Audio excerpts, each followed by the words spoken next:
Have a seat on your porcelain throne. It's time to talk some shit on the Powell movement.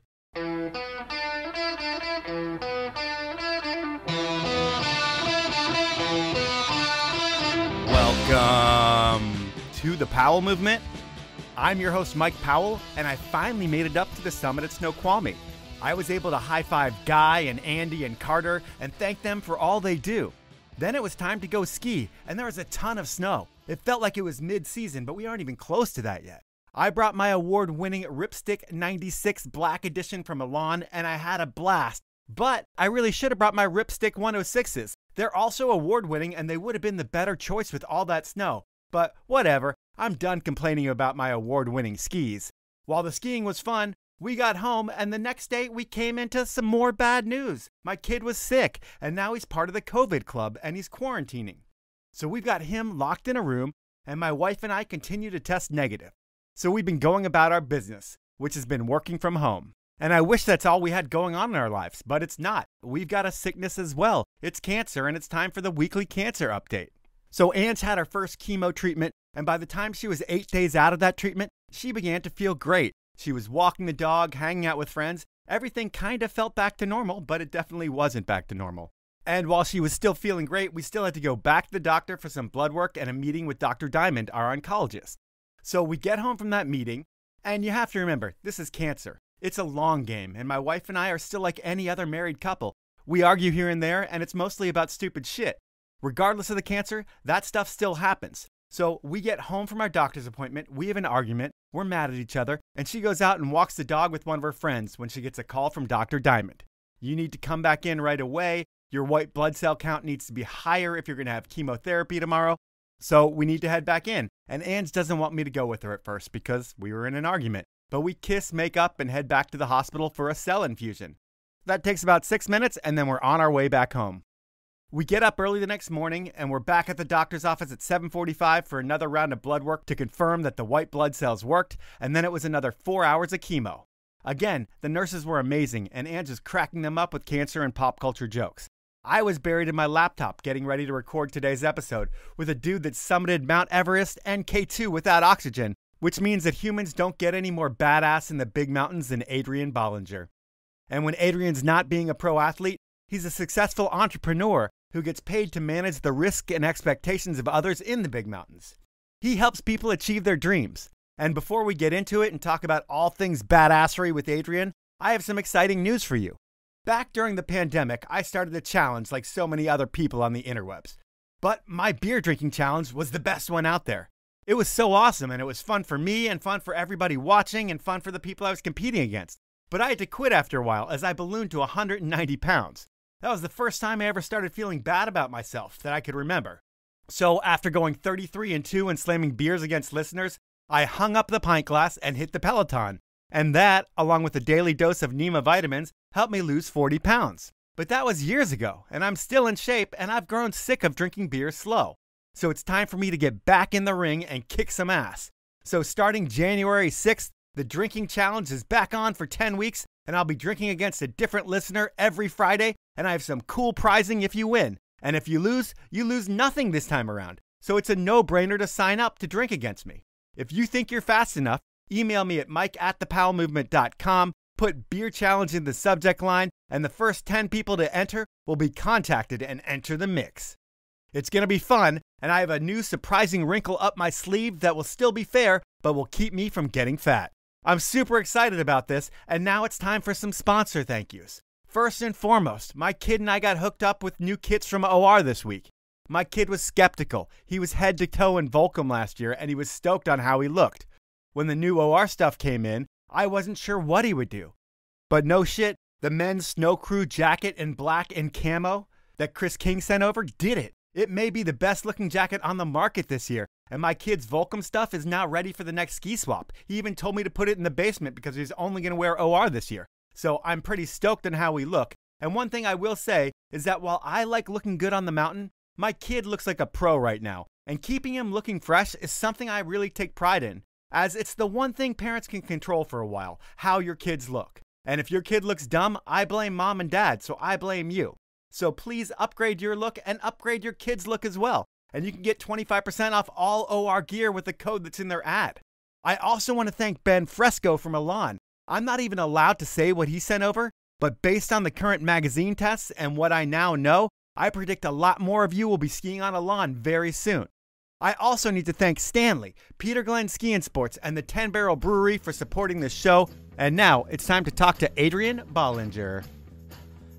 You are a pro athlete that is a professional at managing risk. You're married to a risk-taking athlete, which makes you arguably one of the riskiest couples on the planet. Where does having a baby rank on the list of things that scare you in life?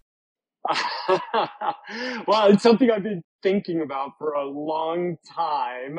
Kind of like putting off, knowing I wanted a family one day, but putting off. So I guess I've had some mental preparation for the idea of it. But the truth is, when we came home a week and a half ago with a 2-day-old, and all of a sudden there were no nurses and no doctor and no call button, that first night, yeah, it was real. So you're like every other parent in the world. When you get in the car leaving the hospital, it's like white knuckle driving slow home. Then you get home, the baby starts coughing. You're like, is he okay? Exactly. I mean, you just described everything that happened. I don't think I've ever driven so slowly from Truckee to Tahoe City in my life with a huge line of cars behind me.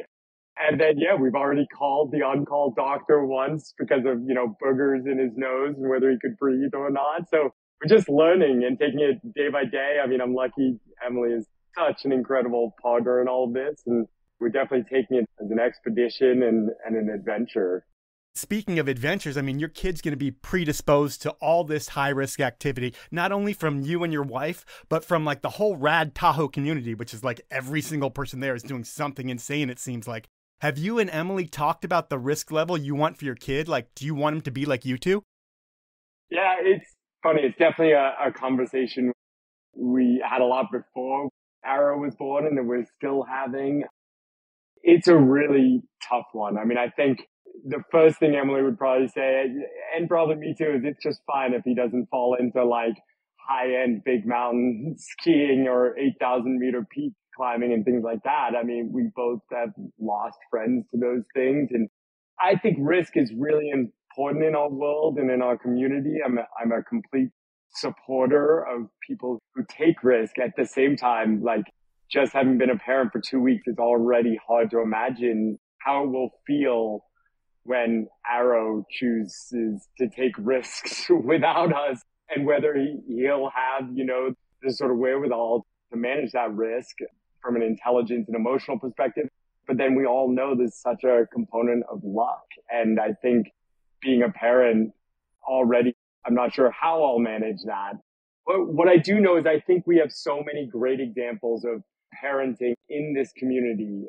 There is a lot of risk in what a lot of our friends do and the athletes here and things like that. But we also watch people like Jeremy Jones raising his kids along with his wife, Tiffany. And while they're falling in love with these sports, they're doing it in their own way, at their own pace, in their own style. And I think that is something I hope to emulate.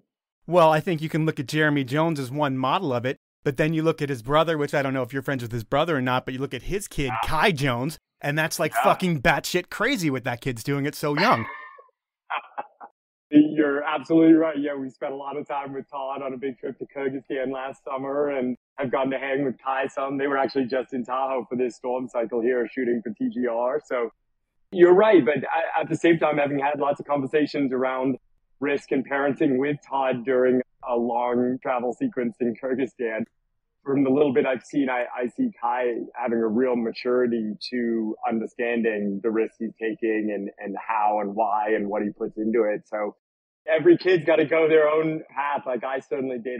My parents were pretty frustrated with me as I started down this road, but they gave me the support I needed to take the risks I took. Not only like physical risks and going to the mountains, but also like risks doing a lifestyle that doesn't necessarily pay very well or create a foundation necessarily for having a family and stability and things like that. And they gave me support, and I hope I can do the same. I mean, it sounds like for your family, the biggest risk they took was getting the family and moving them from England and bringing them to America and turning you guys into massholes in like the late 70s, early 80s.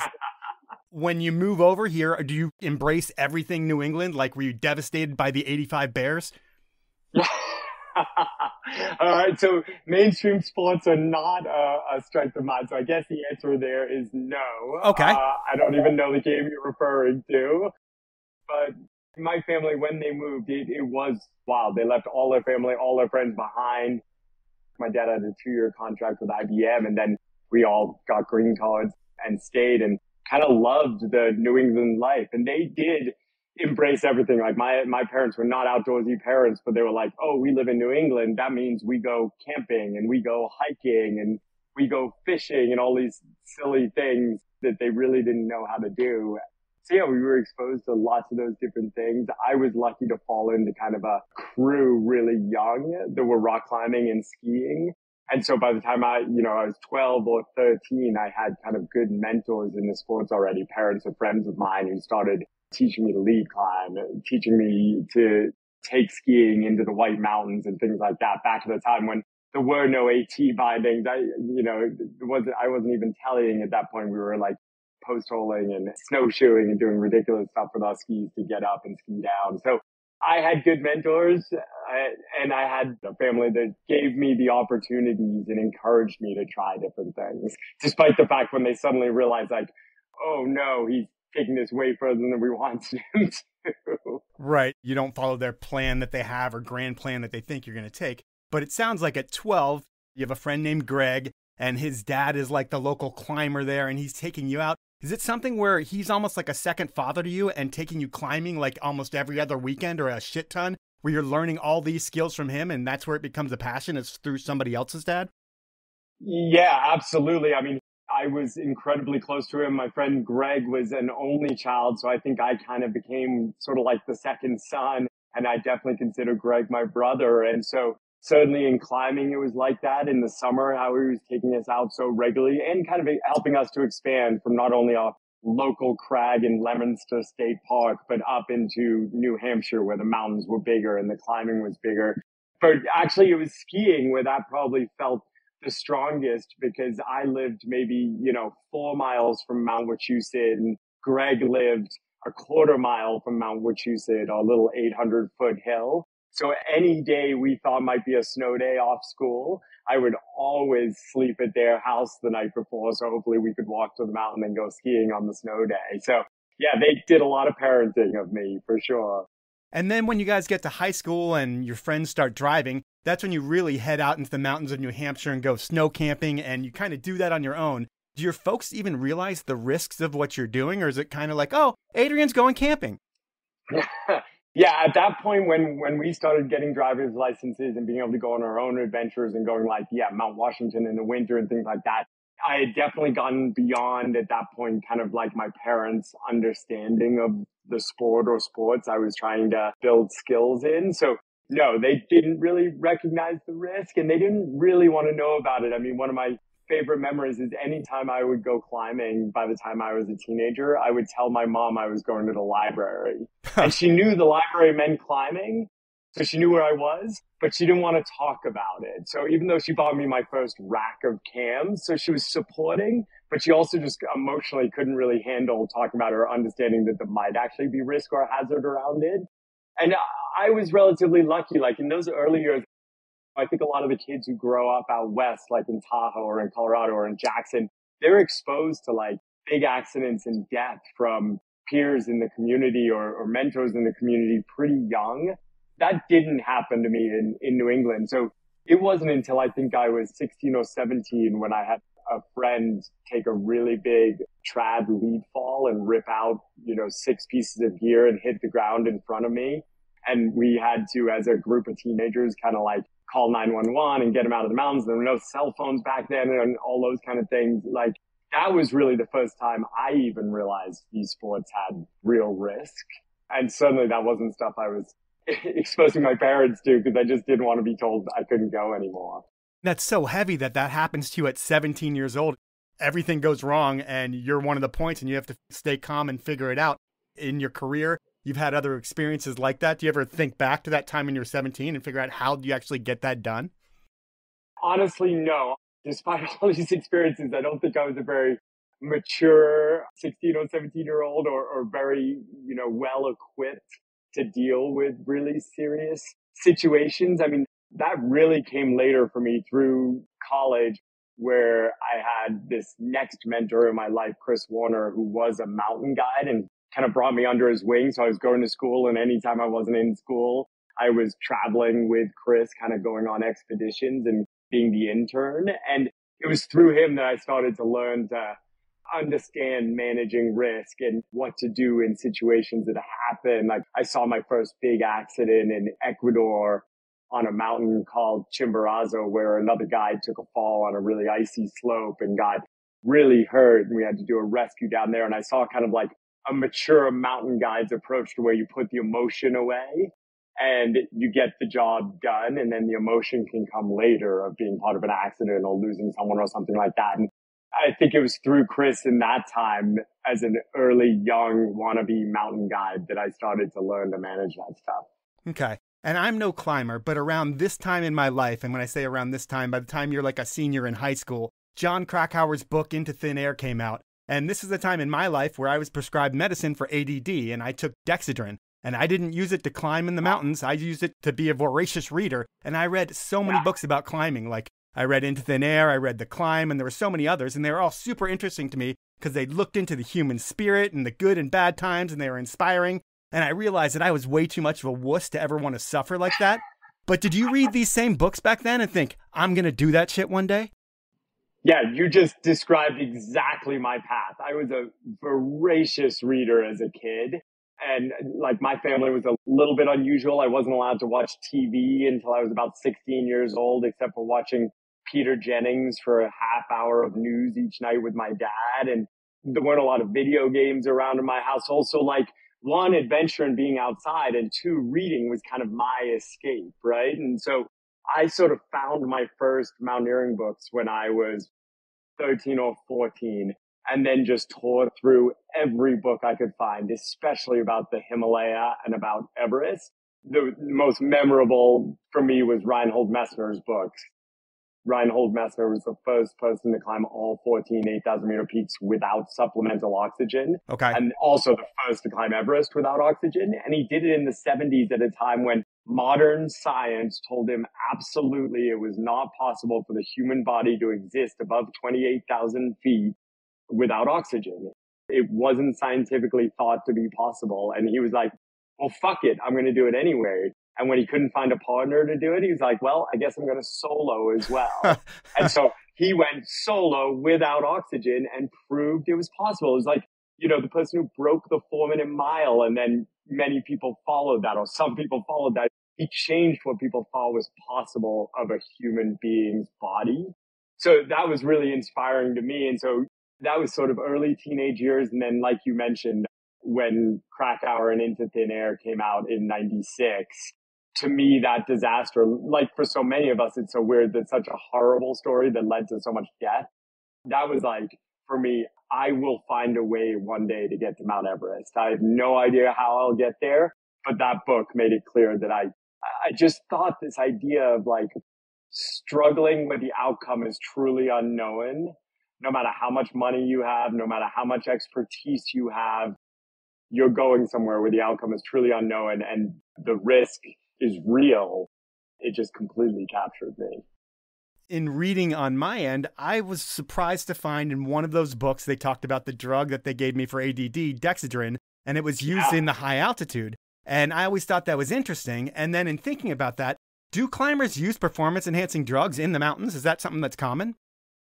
Yeah, the short answer is yes, absolutely. The more complex answer is like what we define as performance enhancing drugs, because there's obviously no governing body of high altitude climbing. Sure. There's officially no rules. It's not meant to be a competition, even though there is a lot of competitiveness amongst climbers, I would say. But so, yes, I would say everyone, that's probably an exaggeration. Everyone is using something, right? Whether it's caffeine or the next level above caffeine would be something like Diamox, which is one level below dexamethasone or dexedrine, like you were talking about, which is another level below supplemental oxygen, which is clearly a performance enhancing drug in essence. And so, yeah, there's a lot of use of those different things, and there's a lot of controversy around using those things in the big mountains, especially when you're claiming records. My feeling is we just need to be really, really honest about what we do or don't do in these big mountains, since there is no governing body, there is no referee. So I think anyone who's climbed in these big mountains needs to have a big fat asterisk next to their ascent, and they need to describe what they did or didn't use. And I would include everything from oxygen and drugs like dexamethasone, nifedipine, and Diamox, but also things like, did you have a Sherpa with you, a Nepali climber helping to break trail and carry your loads? Did you use fixed ropes? Were you on a normal route where there were lots of other teams, so you had a safety net when things went wrong? And a lot of my climbs have had these things that I'm mentioning. I'm not saying they're bad. I'm just saying I think we should all be honest about what we use, because I think that also leaves another level for the future generation of climber, which we really need. You know, the next generation of high altitude climbers will need big goals, things that haven't been done yet. And when we don't honestly claim what we did or didn't do, I think there's a potential for losing that. Now it's time for my first sponsor break, and I'm going to start out with Elon Skis. And I'm in love with both my Ripstick 106 Black Edition and the 96 Black Edition. They are so fun and lively, all while remaining light and stable. And I'm not the only person who thinks these ski better than the competition. Both of these skis were named Editor's Picks in Free Skier magazine tests. So the pros out there, the testers, everyone who's actually getting on these skis, they know they're the best skis. I'm telling you they're amazing too. You're going to feel the difference, because great product is why Elan is building a cult following in the US. But what's really amazing about the brand is that they built a solar power plant on top of their state-of-the-art factory. And their independence from fossil fuels, along with that new solar plant, will provide a carbon sink as powerful as 15,000 trees on an annual basis. They're putting their money where their mouth is when it comes to the planet. So to find out about all things Elan, head on over to elanskis.com. Next up is Outdoor Research. They've been building award-winning outerwear and gear in Seattle since 1981. For 40 years, badasses in the mountains have trusted OR gear to be the best, and they still are. But when you head over to outdoorresearch.com these days to see their new line of product, you're going to notice some major differences. While OR still makes that badass technical gear you've come to trust, they've branched out and hired new cutting-edge designers who have their fingers on the pulse to create new fits, cuts, styles, and colorways that are still functional, but now styled to look great at the resort, in the park, in the backcountry, at the bar, or even a night on the town. And there really is so much new stuff to check out from OR. It's not just outerwear. I'm stoked because everything looks so good that I'm about to have a full OR wardrobe. And if you want to do that, I'm going to help you make it happen by getting you 25% off all non-sale items. So go shopping at outdoorresearch.com, and when you check out, enter the code POWEL25. That's all caps and numbers with no spaces, and you'll get the deal. Please note that you won't be able to use the code on OR Pro products. My next sponsor is Stanley, another iconic Seattle brand that has been ahead of the curve since 1913. While we all know Stanley for creating that iconic green bottle that kept your grandpa's coffee hot all day long, they still do that and a whole lot more these days. And they have always been the right choice when it comes to the planet. If you are still using single-use plastics for your beverages, it's time to make a change for the environment and get yourself a Stanley water bottle for starters. I'm making it easier than ever to do so. You'll save 30% on all Stanley products when you head on over to stanley1913.com, buy some stuff, and I highly recommend a water bottle and a set of their pint glasses, which I use every single day. And when you check out, enter the code DRINKFAST. That's all one word, all lowercase, no spaces. So that's all one word. That's what that means. And you're done. Spend over $75 and you'll get a limited edition Powell Movement beanie. Those are my sponsors. Now let's get back into the podcast. So if you see or hear of someone going to Everest without supplemental oxygen, which is something that you've done, do you ever question, like, was that guy on this, and this, or does it taint anything that they've done, or do you just respect that he made it up Everest and he did it with that oxygen and that's badass? Yeah. I'm taking a beat on that one because, it's unfortunately, I kind of feel like it's within the climbing community, especially. I think more so than the skiing community. The climbing community questions each other's accomplishments. From the recreational climber, people talk shit and question what help they had, all the way through to the best in our sport. So two climbers I respect so much, Uli Steck and Kilian Jornet, who have done kind of like record-breaking things on 8,000 meter peaks. And their ascents are super heavily like questioned because they seem so incredible. And so I don't want to be in the business of questioning everything. I want to believe that we're honest about what we do in the mountains. And if there isn't clear proof that someone's being dishonest, then I think we should applaud that ascent and that accomplishment, because at the end of the day, none of it matters, right? Like, we're walking up big snowy hills because hopefully we love doing it, because it's dangerous and we might not come home, and there's very few of us making a living out of it. So at the end of the day, if your motivations aren't pure and you're not just trying to like send it for yourself, then like you're blowing it. So yeah. That totally makes sense. And we're going to get away from that kind of questioning and go back to high school, Adrian. And climbing is everything to you in high school. And I'm assuming that you're really good in school. And I'm also going to assume that girls and social life weren't as important as climbing and skiing. But that's my assumptions. Who were you in high school? Yeah, so climbing and skiing were everything for me. I mean, honestly, my dream as a high school kid, what I loved more than anything else was skiing. I just wasn't good enough to make a career out of skiing in the traditional ways, right? So like, I had friends on the Junior Olympics track through school for everything from freestyle, so aerials, bumps and ballet, and then also race program. And like, I wasn't a race kid at all. I went the direction of bump skiing, but just was never good in the air. So like, aerials were just not a thing for me. So like, that's really what I was dreaming about. You know, I was trying to be an athlete. You know, alongside that, I was trying to do traditional sports.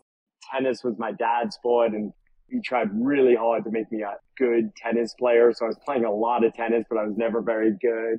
And then I was good in school. I enjoyed it. I find that kind of challenge, like the intellectual challenge, interesting and compelling as well. So I was doing a bunch of school stuff. Alongside all that, I was a dorky nerd and didn't have a big social life, which probably was good because I got to pour my energy into climbing and skiing, looking back at it. And it sounds like your parents had a plan for you. So being in school was really great because your parents want you to be a doctor. And when folks have that plan for you, do they commit to pay for the over $100,000 it's going to cost for you to go to Georgetown? Yeah, so absolutely right. My family was driven. You know, they had so much, I think, insecurity growing up in England and Northern Ireland for themselves that they were really driven that their kids would have stable, good paying jobs. And they would do whatever it took to give us those opportunities. So they sacrificed a lot to allow us to go to good schools and to encourage us academically, things like that. But Georgetown was not in their program. And financially, it was far beyond what they thought was reasonable. I ended up having to get a bunch of grants and loans and some scholarship stuff in order to go to Georgetown, along with my parents' help. And I went there not for very good reasons. I wanted to go to a good school. I had a rule that I wanted to be at least 6 hours driving away from home for no good reason, but I was going to like spread my wings and leave. And so I got into Cornell and I got into Georgetown both early, and I went to both for a weekend. And at Cornell got like dropped off at a frat party and never saw the student who was meant to be helping me out for the weekend and showing me the campus again, and had kind of a terrible experience. And at Georgetown, I had a good experience. So I was like, I guess I'm going to Georgetown. But it was a stretch for me and my family. But I got there, and then, you know, my parents were like, don't lose the plot. You're going there for pre-med, you're graduating, you're going to med school, things like that. Back when I was in high school, they had me every summer doing these like 3-week opportunities to pair up with a surgeon or a doctor and see how medicine works. They'd really been pushing me along this path. And so when I graduated from undergrad, but had also been climbing a lot and kind of interning with this mountain guide I had mentioned, I told my parents I was going to defer my med school acceptance for 1 year to get climbing and skiing out of my system, and deferred for a year, traveled all over the US and world, making no money, but climbing and skiing, and finished that year and was like, there is no way I'm going back. That was a big decision, and it led to like a really challenging time with my family. They thought that I was just kind of running away from responsibility versus I thought I was following my passion. And it was really unclear how it would work out. Well, I'm going to take you back a little bit further. We're going to go back to Georgetown. I grew up in Great Falls, Virginia, and I'm guessing that you know Great Falls, Virginia well. Really well. I climbed there pretty much every weekend. And that's why I was kind of surprised that you picked Georgetown, because that's like the best spot in Northern Virginia. But I would think that there are other schools, that there were plenty of places that you could go. But regardless, you end up at Georgetown. And this turns out to be the most important decision of your life when it comes to your climbing career, I feel like, because we've talked about Chris Warren and you met him at this outdoor orientation program. And was he some badass Georgetown alumni climber, or was he a dirtbag climber? Was he a student? Who was Chris Warren at that time? Yeah, so Chris Warner. Or Warner, my bad. And yeah, he was a badass mountaineer. He had first ascents in the Himalaya in both Nepal and India, spent a bunch of time in Pakistan, but he was a total dirtbag. I don't think he graduated high school. He grew up as like a tough kid in Jersey, got put in like a remedial, like before you go to jail, high school program. Okay. And from there went and became an Outward Bound instructor. And from Outward Bound had opportunities to go to real mountains out west and started going down to South America, Ecuador, Peru, things like that. And he landed in Washington, D.C. because of a woman who he ultimately married. And so I think he just needed a job, and he found his way into this outdoor education program at Georgetown, where they were running free freshmen on 3-day hiking trips and then rock climbing. I think they did some kayaking too. And he would basically do a semester at Georgetown working with us kids. And then he'd go on expedition to the Himalaya for 3 months. And then he'd come back and do another couple of months at Georgetown. And he was making it work. And he was the first person I saw who was like, you can make a living out of taking people outside and pushing their boundaries. And my mind was kind of blown. And luckily, as well as his Georgetown program, he started this company called Earth Treks and started taking people climbing outside and also internationally. So he was like early in this whole mountain guiding 7 summit world and saw something in me, both because I think I had some of these climbing skills and I had a real passion for climbing as well as for teaching. And so, yeah, I did my first trip with him. I went to college early, so I was 17 years old. He had a cancellation of a real client on a trip to Ecuador. And he called me 2 days before Christmas and was like, look, I had this guy break his leg. I have a free spot on a trip to Ecuador to climb 20,000 foot glaciated peaks. You just have to find a plane ticket down to Ecuador and everything else is covered. I remember just sitting down with my parents. I'm a freshman. I'm at home from college for the first time. And I was like, all I want for Christmas is a plane ticket, which is a big ask. And they were like, no, that's ridiculous. You're spending your first Christmas home with your family, things like that. And I was like, if I can go to Ecuador, I'll never go there again. This is a once in a lifetime opportunity. And I finally just wore them down with my like endless harassment and debating and persuaded them to help me with the plane ticket, went down to Ecuador. So it was the first time I climbed mountains over 6,000 feet tall. I'd never climbed anything taller than Mount Washington. I climbed my first 3 20,000 foot peaks. And funny, looking back at it, I think I've been to Ecuador more than 35 times since then. So I definitely lied to my parents when I said I'd never go back to Ecuador after that one trip. On that first trip, did you get sick at that? Was that your first like real serious bout with altitude sickness? Yeah, so it was a total slap in the face for me. Like, I'd read all these books about climbing. I thought I understood what it was all about and altitude sickness and things like that.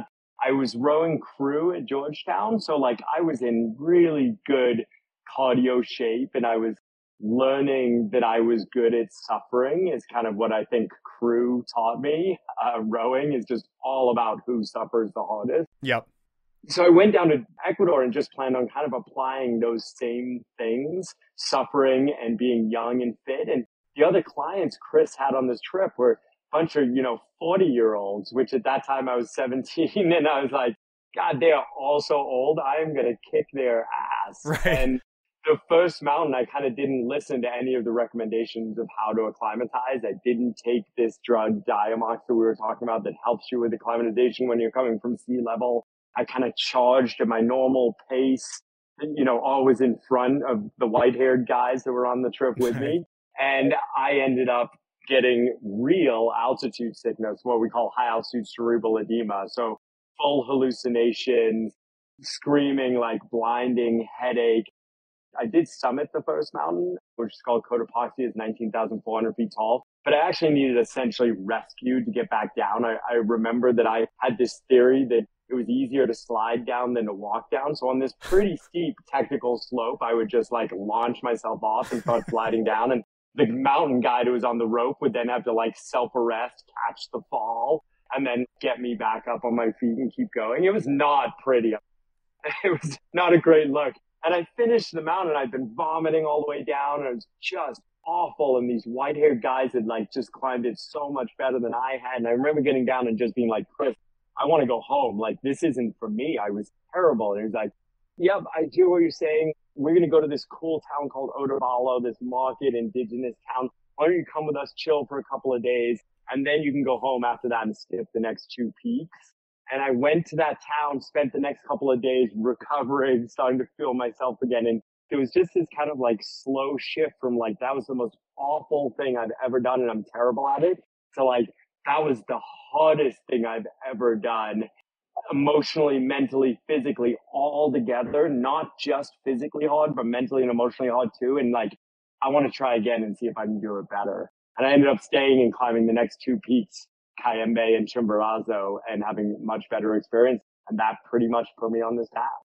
Do you lose any street cred or anything like that with Chris and the crew when you get sick like that on the first trip? Or is it kind of like he's 17 and stupid? Yeah, I mean, I think that's exactly it.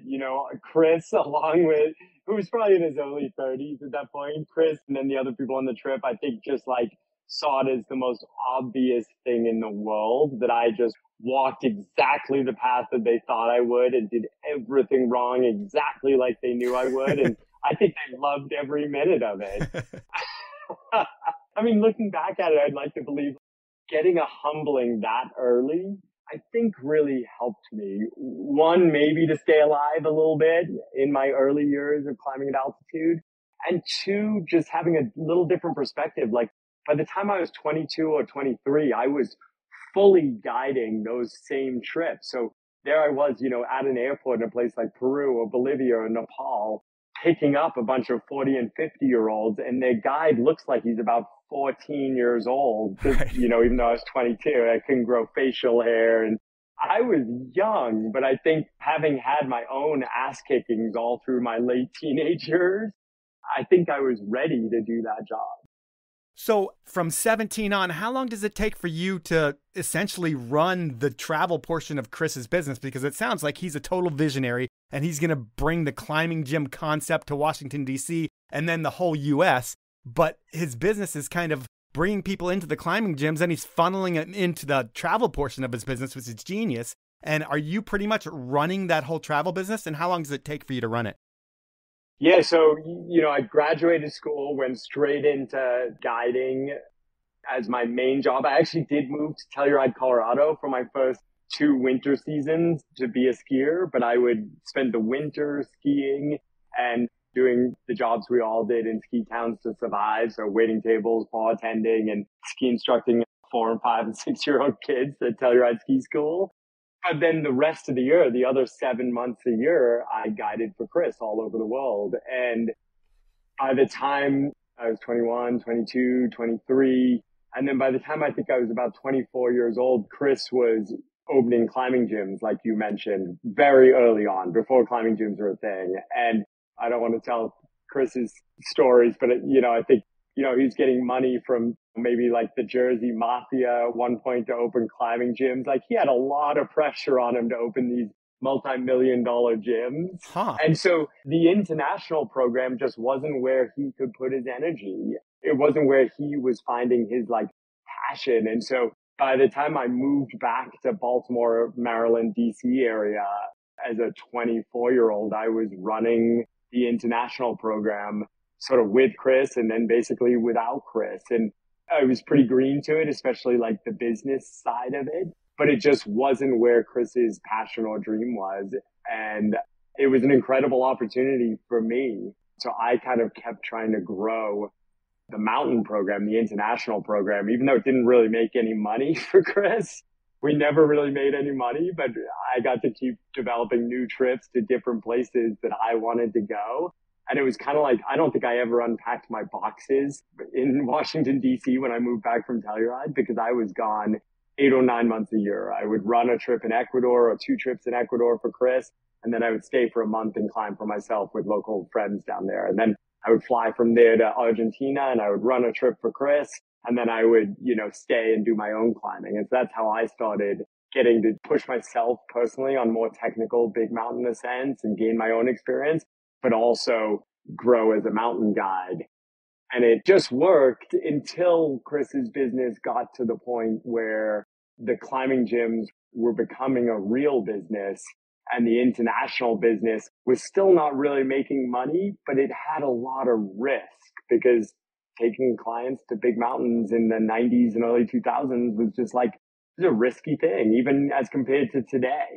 So the international program started not getting kind of like the love that I thought it deserved. I really had these like ideas of how educational I wanted the programs to be, how professionalized, the small groups I wanted to run, the new places I wanted to go to. And it just got to the point that Earth Treks wasn't the place to do that. And so that's why in 2004, I ultimately decided to move back out west to Aspen, Colorado, and kind of refocus on my skiing, and then also start Alpenglow Expeditions, my own guide company. It's time for my second sponsor break, and Peter Glenn Ski and Sports has been getting people out into the mountains since 1960. And before the internet took off, Peter Glenn prided themselves on being the best in retail, offering the most knowledge and the best service. They still have that, but not everyone can get to one of their retail locations. But there's always the internet, and the Peter Glenn shopping experience is what you want from a website. Smooth, easy to navigate, and full of information. And peterglenn.com has all the brands, all the products, and they always have a deal going on. If that's not enough, they offer free shipping on orders of $49 or more, a no-hassle return policy, and they price match any reputable shop on the web. So please support the brand that supports me, and check out Peter Glenn Ski and Sports before you buy from someone else. Last but not least is the 10 Barrel Brewery out of Bend, Oregon. They have been brewing my favorite Northwest beer since 2006, and since they started brewing beer, they've been supporting the sports we love. If you aren't sure about what they've done in action sports, I'll tell you.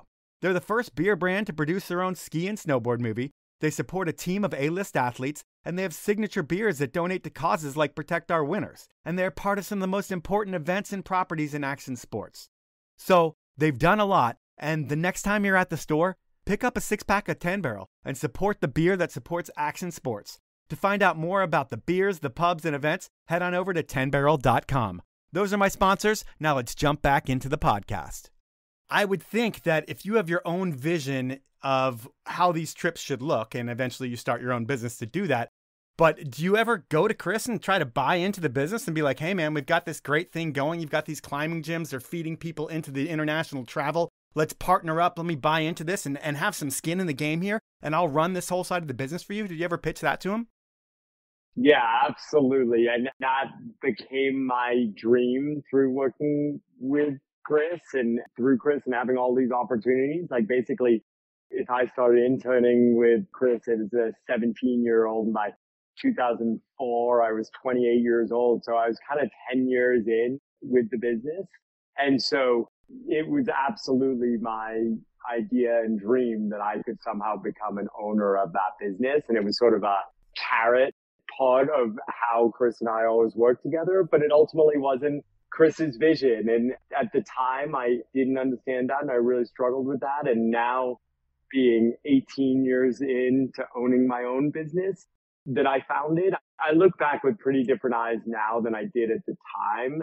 Like, to me, I couldn't understand why Chris didn't want me as a partner, or that's how it felt. But as it turned out, that was Chris's vision for his business until he sold 100% of his climbing gym business about 3 years ago. Until the day he did that, he owned 100%. And that's who Chris was. He never wanted a partner in ownership. And at the time, I really struggled with that. Looking back on it, I respected It's not my way. I have two partners within Alpenglow Expeditions, but it was Chris's way. Does that impact your relationship with him? Do you end up pissed off that he's not letting you buy in, or does he end up frustrated with you wanting to leave? Yeah, 100%. It's a funny thing that when I tell my story, you can see how much love and how much sort of I owe to Chris. But at the same time, yeah, because of business and my path, like I lost Chris as a friend and a mentor and a partner. And it's one of the great sort of like, I don't like using the word regret, but like looking back, I wish we could have found a different path forward. But yeah, that's the reality that ultimately when I decided to leave, because I knew I had found my passion in life and I wanted to be more than an employee as I grew this thing. So yeah, I lost Chris in that path when I started Alpenglow Expeditions. With Chris, he ends up selling the gyms, like you said. I'm sure it made him a very wealthy man. But it also looked like he went on to teach at Wharton, and he's done like so many different things in his life. And being like a dirtbag Jersey guy who had mafia money, which we're not really sure about, so we're not going to talk about it. It sounds incredible that he was able to like use his charisma to get into Wharton and become a big figure there. And he probably, I mean, I don't know the guy, but it just sounds like he's got that thing that only some people have that make people magnetized to him.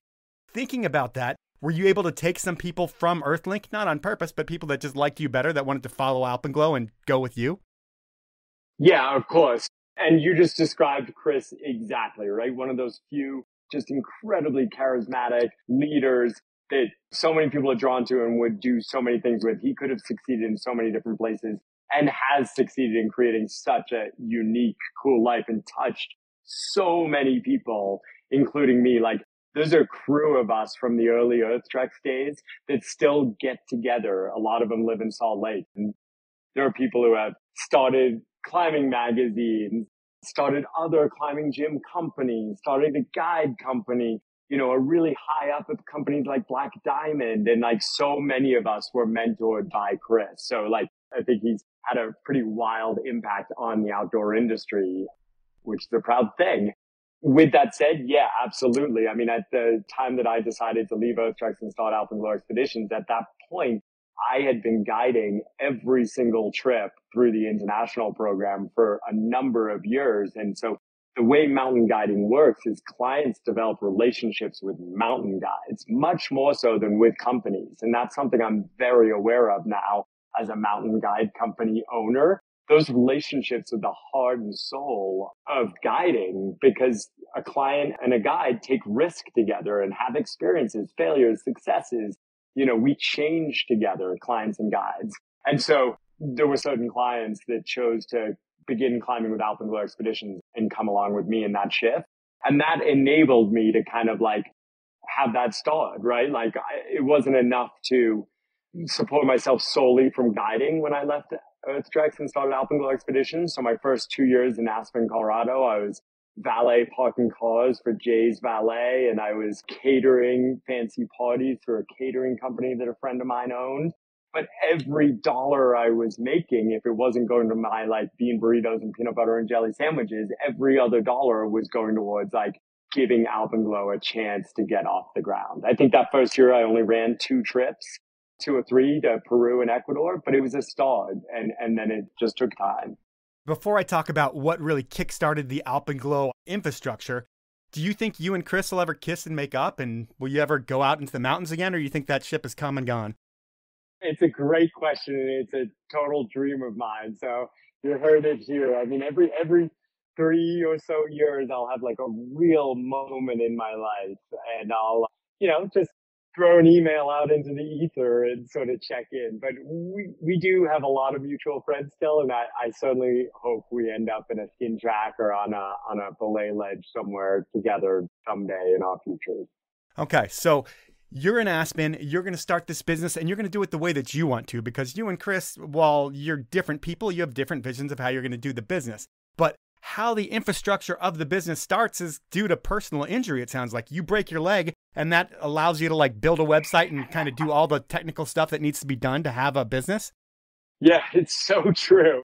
I knew I was starting a business, but I wasn't actually doing any of the things that needed to get done because I was just like charging. I was in Aspen. I had this great girlfriend at the time. I was skiing. I was climbing. I was going to foreign countries. I was sort of guiding trips that were never going to make any money. And so, yeah, me breaking my leg and not being able to do anything for, I don't know, 8 or 10 weeks.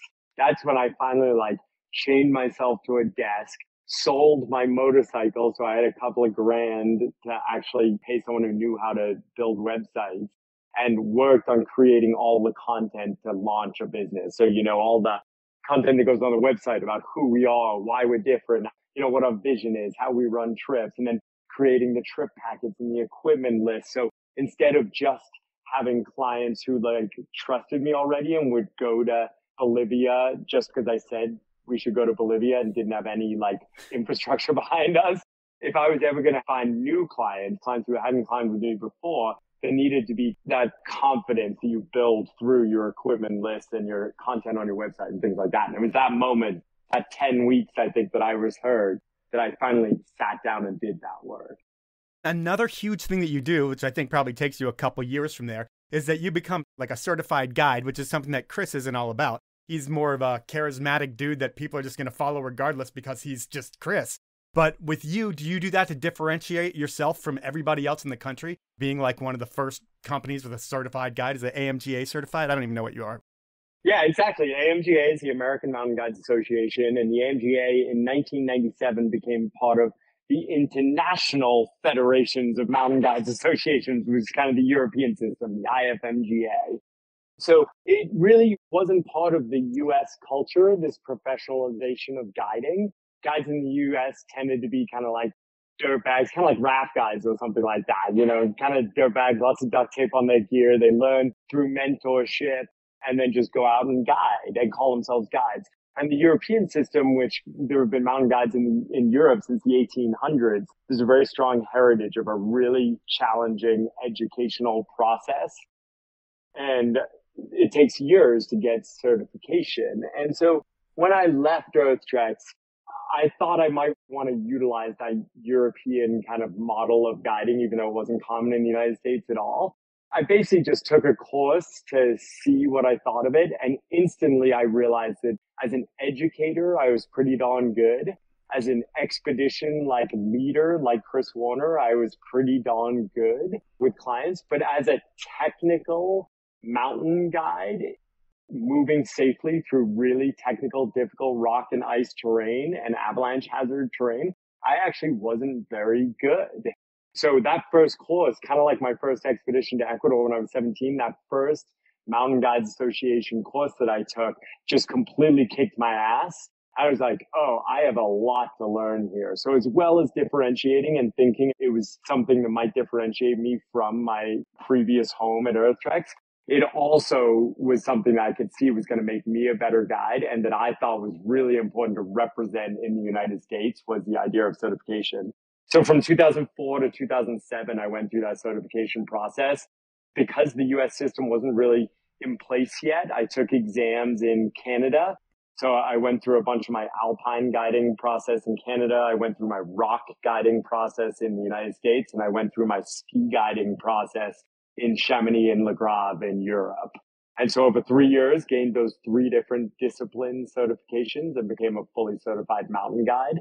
And decided through that process, as I saw what a better, more well-rounded guide I was becoming, I made a decision that Alpenglow, if we eventually grew to the point where I didn't just guide every trip myself, I decided that our guides were always going to be certified through the American Mountain Guides Association or the IFMGA in the discipline they were working in. And we were the first company in the United States to kind of decide that and to own that. And it was challenging because there weren't many of us, and it made our trips a lot more expensive because the mountain guides that did have that certification were mostly going to Europe and working where the wages were a lot better. But I honestly believe it made for safer trips and trips that allowed us to explore and go after more technical climbs and skis than a lot of the US mountain guiding population was doing. most of US mountain guiding was kind of like Mount Rainier and Denali, these big like snowy walk up mountains. Yep. And I wanted to be able to guide much more technical things like Alpamayo in Peru, huge fluted, steep ice faces, and Ama de Blanc in Nepal that had 5.9 rock and grade 5 ice and all these things. The ratings might not matter, but like imagine like what I would call real climbing instead of just snow walking. Sure. And so having certified mountain guides that spent a lot of time in Europe in the Alps where, I'm sure you're familiar, like just the ski terrain and the climbing terrain, the access is just so different in the United States. Yeah. And that's kind of what I wanted to build from.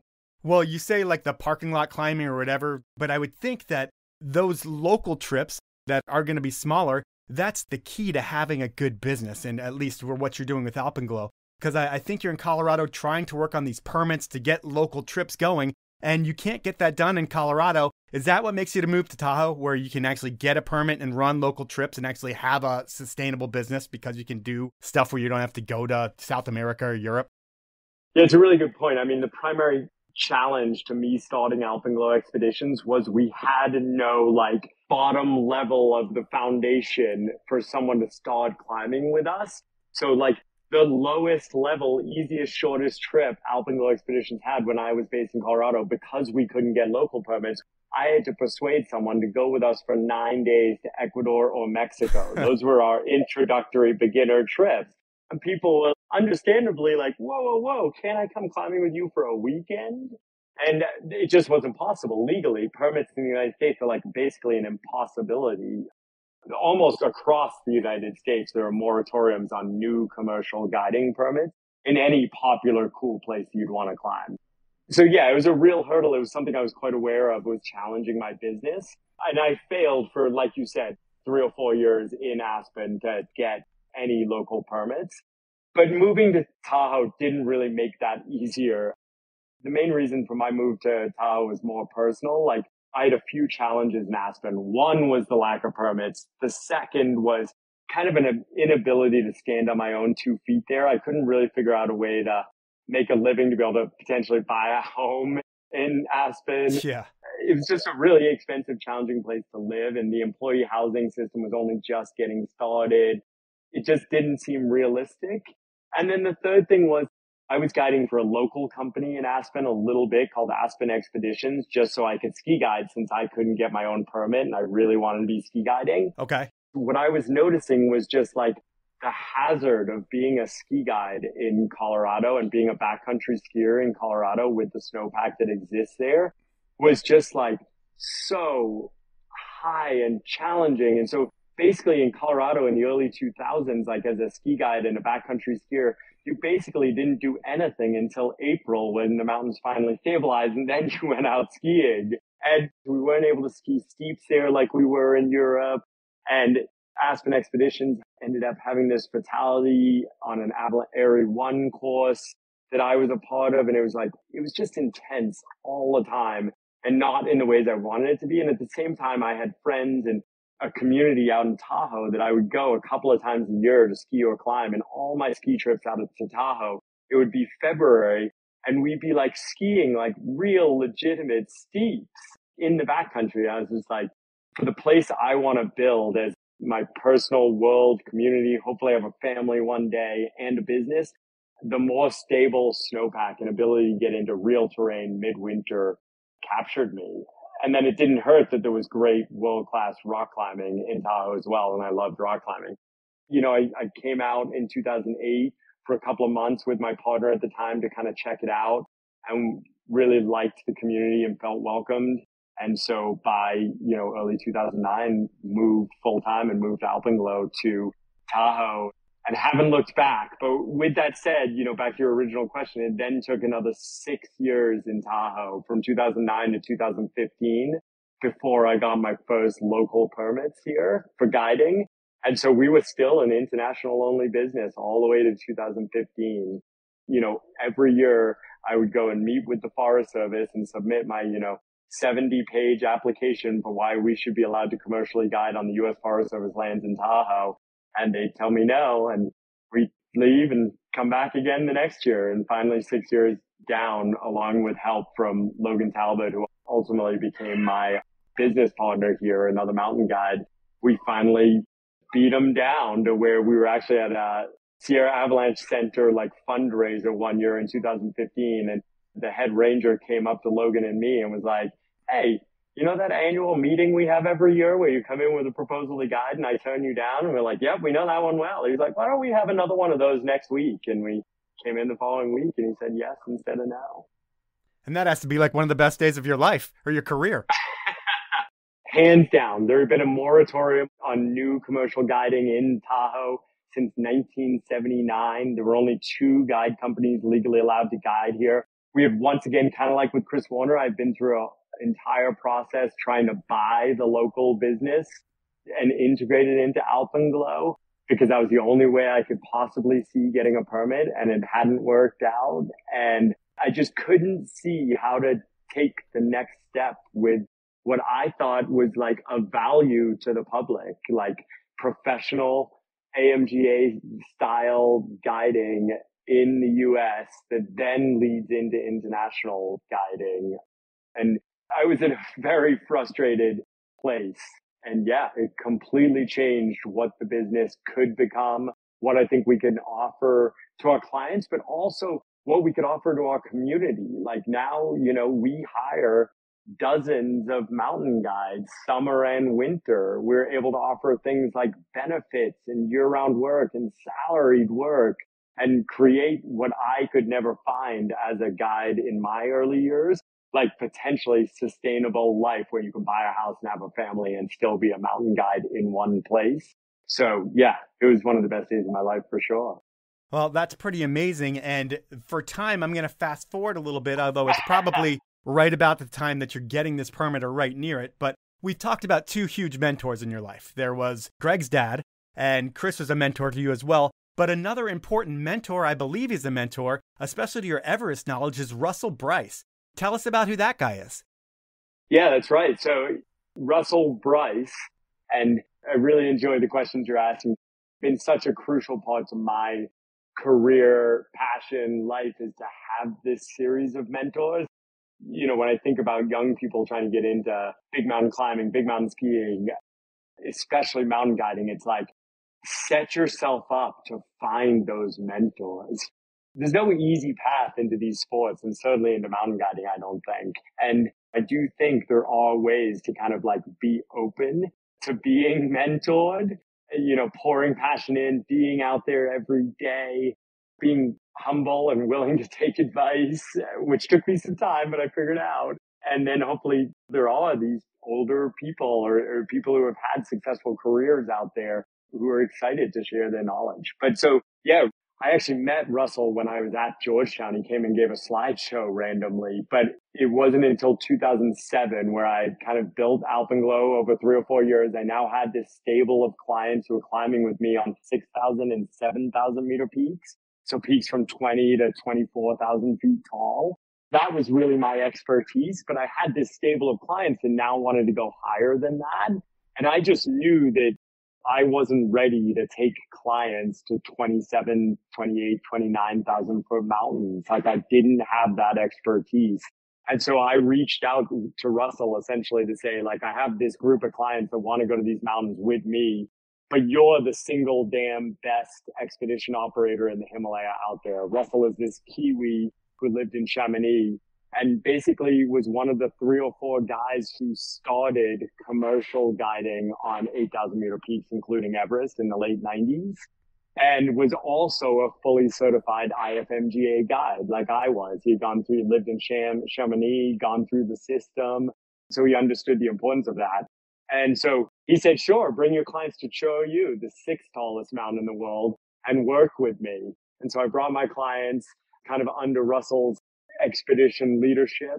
And it was just this incredible trip. No one summited, actually. We totally failed that year. But Russell and I really connected and realized that, like, I loved climbing and being out there with the Sherpa and being in the front and all the technical guiding sides. And he just loved the logistics of expedition guiding. You know, he had this military mindset to how to run these big trips. And so once again, kind of like I did with Chris, I formed this partnership with Russell. He was bringing all European clients. I was bringing American clients. And we just started going on 8,000 meter peaks together every spring and every fall. And from 2007 to 2012, really, we did that together and grew the business so much together and learned so much. Once again, I did get to the point where I wanted to do things a little bit differently, but it was an incredibly important time for me. So when you want to do things a little bit differently and you kind of splinter off and go back to running your own stuff and running your own expeditions on Everest, does that create any bad blood with Russell, or is it kind of like he's an old dude, he gets how it works? Yeah, for the third time, I tried to buy a business with this theoretical cash I was going to find from like clients who would have been my investors. Right. So Russell was in his 60s at that point by 2012. And so I tried to buy Himalayan experience and roll it into Alpenglow Expeditions. One of the things I've learned, and I could totally imagine having my own challenge with this, is a sense of what these businesses are worth can be really difficult to ascertain as a founder who's poured life, blood, soul for 20, 25 years into a business. It's hard to look at the numbers and maybe understand what the business is worth from a financial perspective versus from a passion perspective. So Russell and I just really disagreed on what the business was worth. And it was tough, but we just didn't agree on the numbers. And so, a year or so later, we were able to drink whiskey again together in Kathmandu and things like that as we went our own directions.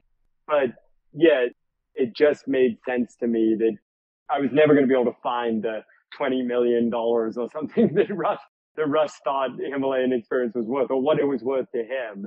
And so it made more sense for me to buy my own infrastructure, all the expedition gear I needed, and kind of build the business organically that way to going to 8,000 meter peaks. So in 2012, that's what I started to do. I started to bring groups through Alpenglow Expeditions, first to Makalu, the fifth tallest mountain in the world, in fall of 2012, and then to Everest in the spring of 2013. And we've been doing it ever since.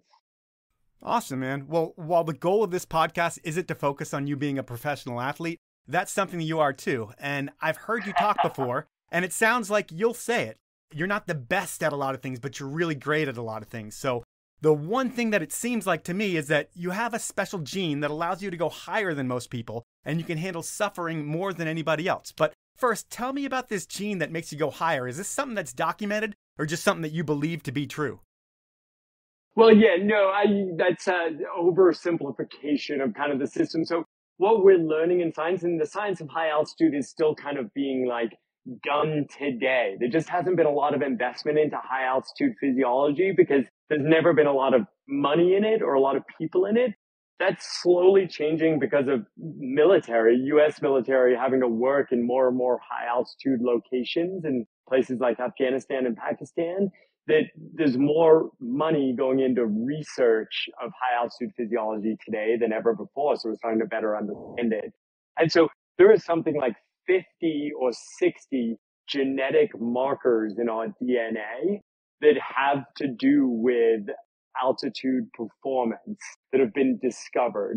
And all of us have different numbers of those genetics markers. Different people have different numbers of them that all help in things like how our capillaries work, how we build red blood cells, how we deal with pressure in our lungs or heads, things like this. And so the vast majority of people can go to high altitude, and I define high altitude as over 18,000 feet. But we're going to be able to acclimatize to those altitudes at different rates. And then people will ultimately kind of like we see in the sport, kind of like ceilings where some people can only go to 20 or 23 or 25,000 feet without oxygen where they hit their ceiling, no matter how long they wait and no matter how long they acclimatize for, they'll never go above this certain height. So obviously, if you're going to try to climb without supplemental oxygen at high altitudes, you've self-selected because you do have a lot of that genetic side, but then that physical side combines with then physical conditioning, cardio conditioning. It takes a huge cardio base to be able to survive at high altitude without supplemental oxygen. It takes years of building that base through uphill athlete style programs, building your zone 1 and zone 2 and fat burning ability. So it takes a lot of time and effort in that area. And then I'd say third, there's just this huge mental, emotional side to deal with suffering. There just is a lot of suffering involved in high altitude climbing as your body beats up against its limit of where it can survive. The only way to be able to go progressively higher is to go to the highest point your body can survive, suffer there for as long as you can, and then drop back down to a lower altitude where your body can build red blood cells and make physiological changes, and then go back up progressively higher and do it again. And you do it over and over and over again. When I talk about suffering, what I mean is like nausea, vomiting, headaches, and just inability to basically move or process information or think or sleep. It's just not a lot of fun. And so I don't want to put too much on the physiological or genetic side, because I think when I watch clients, when I watch my climbing peers, when I've seen the best people at altitude that I've ever seen, like Corey Richards and Kilian Jornet and Uli Steck, it's their ability to suffer and to smile through it that I think is the most important component to their success. Well, you mentioned Corey Richards, and in 2016, I think you and him are going to Everest without supplemental oxygen. And I think it's one of those things where when you're going to do this on a personal mission, it's something that you have to tell everybody at work, hey, I'm taking a year off or however long I'm taking off to get in shape for this and to make sure I'm ready to go. Then you're telling every single friend you have. I'm sure everyone in the climbing business knows. Everybody knows you two are doing this. And then you go to the mountain and you have to turn around. Corey doesn't. He makes it. So he doesn't have to like go home with his tail between his legs. But for you, you don't make it that year and you have to come home and face every single person you know and look them in the eye and be like, yeah, I failed. How tough is that for you? It was brutal. And I think for precisely the reason that you just kind of like put out there, which was on the same day that I failed, Corey succeeded. So a lot of times when we fail in the mountains, we can kind of like blame something else, right? The avalanche danger was too high. The weather sucked. The breakable crust on the snow made it impossible. All these different things, rockfall. But like in this case, there were no excuses because my partner had done it on the exact same day that I had failed. And that was hard. It was funny, like because we had so much media and so much of a following, like other people were trying to make excuses for me of like why it was okay or why I had failed. And at the end of the day, though, I couldn't kind of run away from the fact that it was a personal failure. And I think that was ultimately better for me because it enabled me to then, once I kind of got over the sting of the ego of it, and once it turned out that my girlfriend didn't leave me and my sponsors didn't drop me and my friends didn't stop talking to me, I realized that I could like actually focus in energy on the actual clear reasons of why I failed, which had to do with like nutrition and ego and fitness and putting too many things on my plate. So I was still trying to run my company's expedition while also doing this personal project, like a bunch of ego things. Actually, like I was trying to keep up with Corey, even though he was faster than me. And I actually needed to just accept like I was the slower of the two of us above 8,000 meters. Once I could like kind of get through all the excuses and look at the reasons why I failed, well, then I had a whole year to try to fix those things, to try to mentally be stronger and deal with my ego, to try to physically be a better fat burning athlete so that I could go back in 2017 and try again. And ultimately it worked out and I was successful. When you go back and you do it in 2017, when you hit the summit, you've got that checked off the list, but that's like half the battle. You still have to make it down. And when you make it to the summit without oxygen, does that mean you're making it down without oxygen too? Or are you just going like to Camp 4, grabbing some oxygen and making it down? Or how does that work?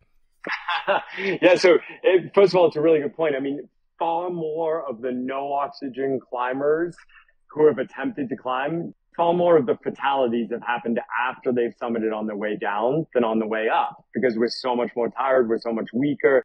It's nighttime again. The afternoon storms come in just like they do in Colorado and the Rockies. And so like things go wrong generally on the way down. So when you're on the summit, you're the furthest away from your safety net.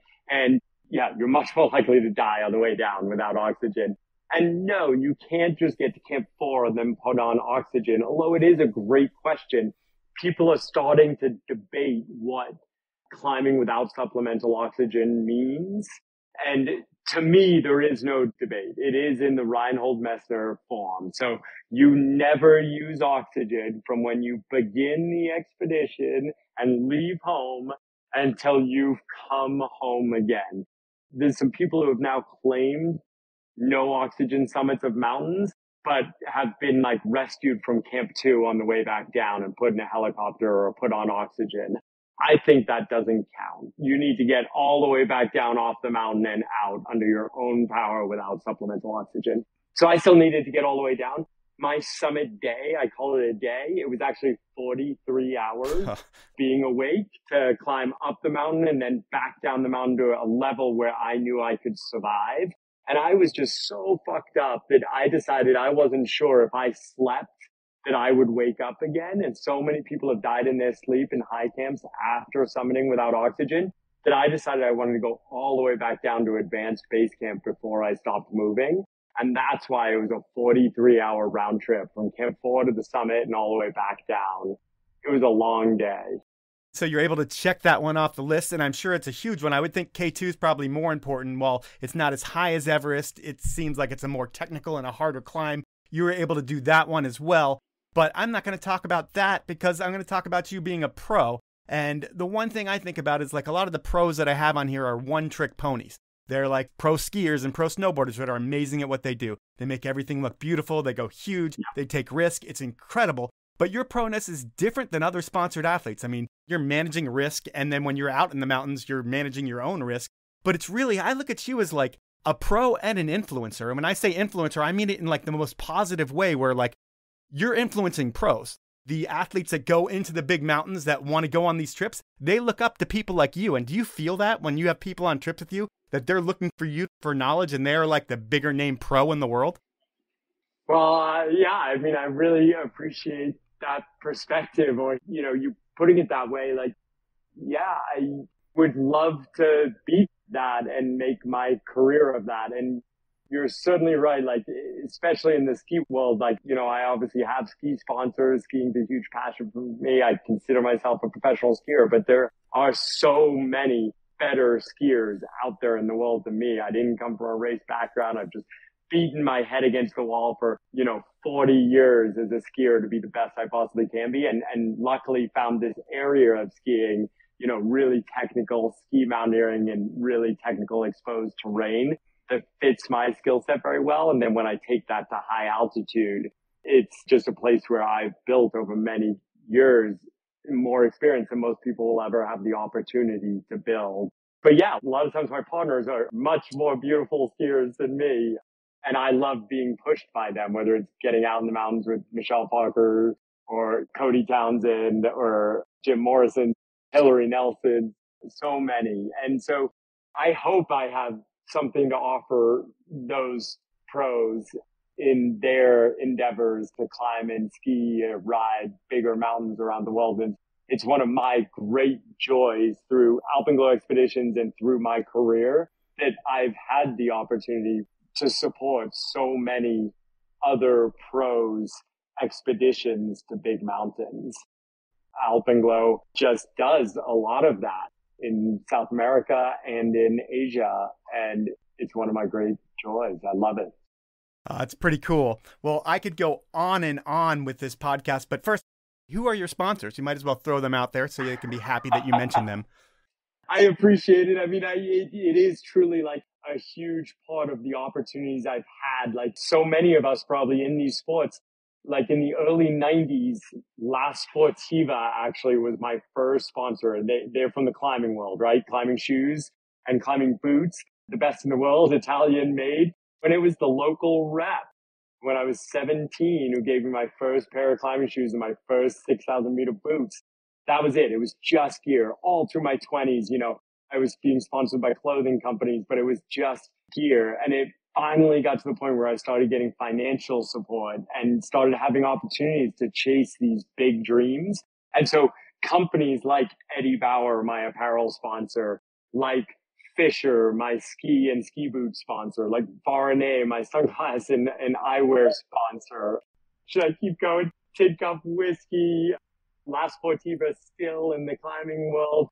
Koros Global is my tech sponsor. Rebel Shine Wines, Spot Insurance.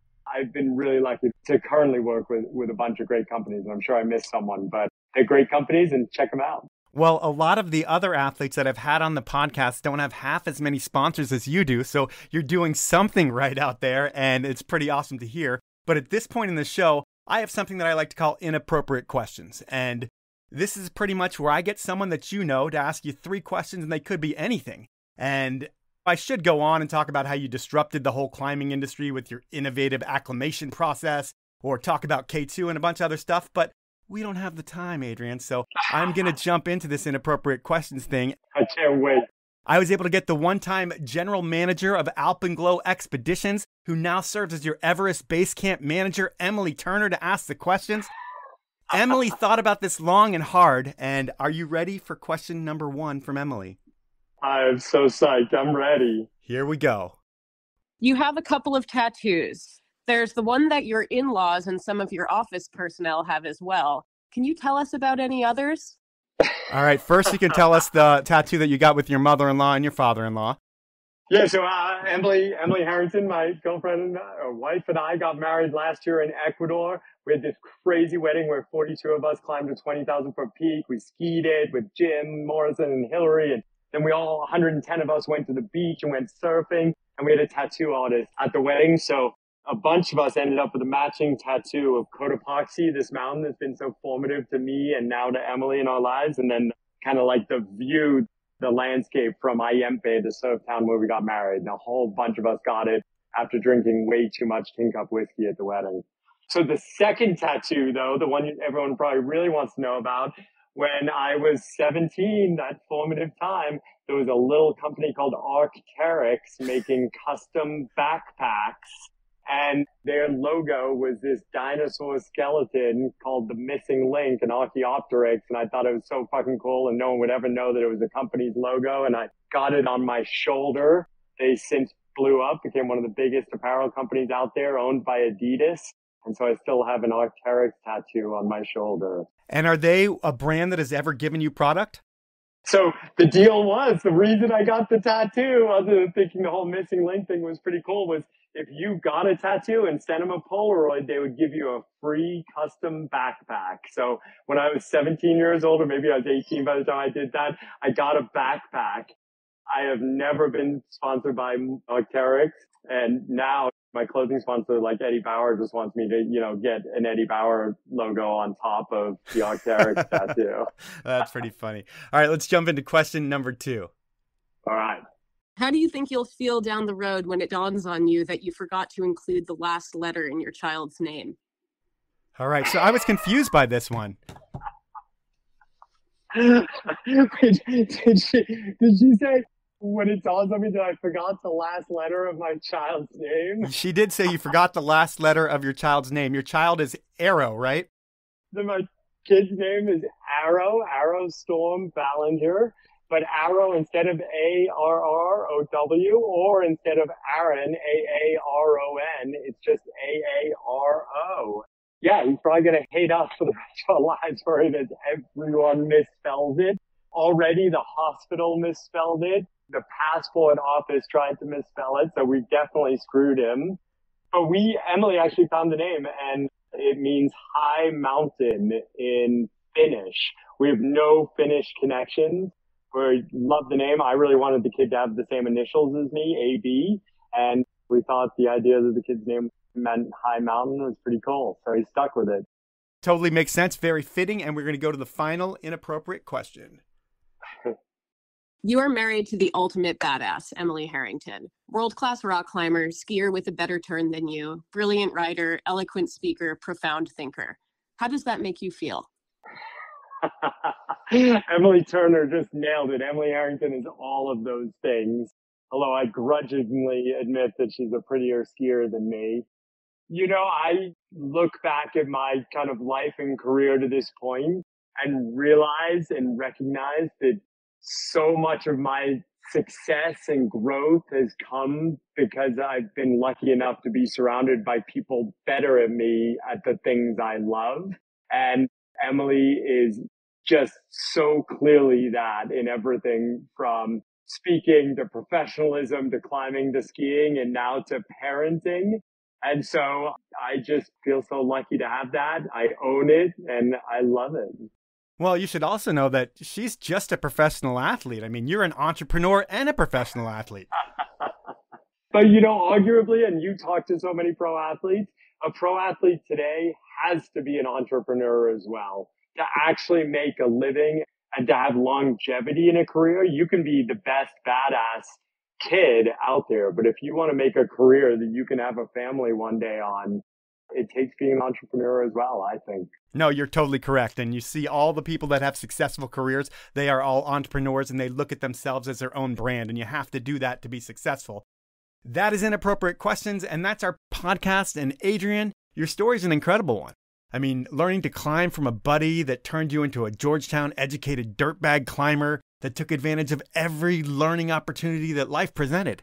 And then you kept moving forward with an entrepreneurial spirit that took you from dirtbag climber dude to a professional athlete and entrepreneur who helps make dreams happen. It's an incredible story, and I encourage everyone to tune into your talk with the Alpenglow Winter Speaker Series on January 5th. Thank you very much for your time. Thank you so much. I really enjoyed it.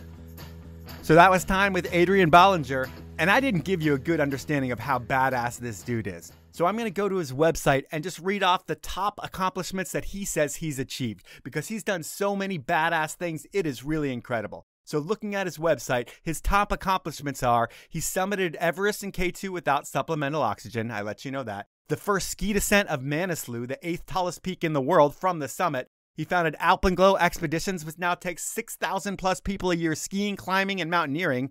He's got 17 different summits of 8,000 meter peaks. And maybe his most impressive accomplishment was persuading Emily Harrington to marry him. But that is what a badass that Adrian is. I mean, he's done so much more in the mountains than almost everybody else in the world. And what's cool about Adrian is that while I'm sure there's some ego when he's climbing, there's none of it in the podcast. He's a badass, but when you're responsible for the lives of others, that always doesn't come out. He's one of those dudes whose actions speak for themselves. And if I were to ever want to go and suffer in the mountains, I'd want to do it with Adrian and Alpenglow, because I would want to live. And Adrian's track record is chock full of bringing his clients home safely. And that's what this is all about. Sure, you definitely want to accomplish your goals and challenge yourself in the mountains, but really, you want to make it home at the end of the day. And that's what Adrian's all about. That's the podcast. At this point, I want to ask you to post about the episode on social media if you liked it, or review me on iTunes. If I read your post or your review on the podcast, you'll receive a limited edition multicam Powell Movement hat, but you better make that review or post good, as I've only got a few of these hats and I'm going to be very picky about what I read on the air. And I will say, I highly appreciate you doing it and really appreciate you listening week after week. And finally, I want to ask you to please support my amazing sponsors who make this thing happen. They are Elon Skis, Stanley, Outdoor Research, Peter Glenn Ski and Sports, and the 10 Barrel Brewery. Have a great week, everyone.